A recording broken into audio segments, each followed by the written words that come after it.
ሰላም ተማሪዎች እንደምን ቆይታችኋል? በ2018 ማዕከላዊ ኢትዮጵያ 8ኛ ክፍል ሚኒስትሪ ኤግዛም ለተፈተናችሁ ተማሪዎች በሙሉ እንዴት አድርጋችሁ እጃችሁ ላይ ባለው ስልክ ያለምንም ወጪ በቀላሉ የ8ኛ ክፍል ሚኒስትሪ ኤግዛማችሁን በሚለቀቅበት ሰዓት እንዴት ማየት እንደምትችሉ ከመጀመሪያው እስከ መጨረሻው ድረስ በደንብ አሳያችኋለሁ።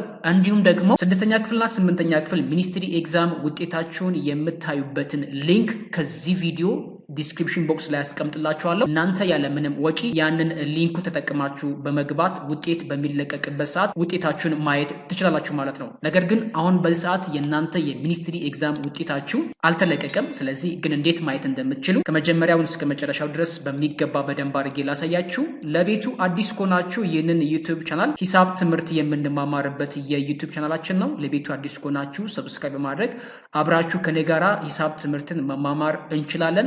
ቀጥታ አሁን ምን ማድረግ እንዳለባችሁ እያንዳንዱን ስቴፕ ባይ ስቴፕ በደንብ ላሳያችሁ። እጅግ በጣም ቀላል ነገር ነው። እጃችሁ ላይ ባለው ስልክ እዚህ ጋር እኔ የማስቀምጥላችሁን ሊንክ ወይም ደግሞ ዲስክሪፕሽን ቦክስ ላይ የማስቀምጥላችሁን ሊንክ 8ም ሆነ 6 እሱን አንድ ጊዜ ተጭናችሁ ነው የምትገቡት ማለት ነው። ይህን ተጭነን ከገባን በኋላ ሰርች እንዲያደርግ እናደርገዋለን። እናንተ ክሊክ ወይም ደግሞ በምትጫኑት ጊዜ ራሱ ወደዛ ፖርታል ይዟችሁ ነው የሚሄደው ማለት ነው። እዚህ ጋር እንደምታዩት ይህንን የ8ኛ ክፍል ሚኒስትሪ ኤግዛም የሚታይበት ፖርታል ነው። ለ6ኛ ክፍልም ልክ እንደዚሁ ነው። በተመሳሳይ መልኩ ነው። በስልክም ለምታዩ ተማሪዎች በስልካችሁም ለምታዩ ተማሪዎች ልክ እንደዚሁ ነው። ምንም አይነት አዲስ ለውጥ የለው። እዚህ ከላይ እንደምታዩት ቼክ ሪዛልት የሚል አለ። ካልሆነም ደግሞ ከታች ትወርዱና ቼክ ማይ ሪዛልት የሚለውን ከሁለት አንዳቸውን መንካት ይጠበቅባቸዋል ማለት ነው። ስለዚህ ይህንን አንድ ጊዜ እንደዚህ ክሊክ ካደረግነው በኋላ ወደዚህኛው ፖርታል ይዟችሁ ይመጣል ማለት ነው። እዚህ ከደረሳችሁ በኋላ እዚህ ጋር እንደምታዩት ሁለት መረጃዎችን እንድታስገቡለት ነው የሚጠይቃችሁ። እነዛ ሁለቱም መረጃዎች ግራ እንዳትጋቡ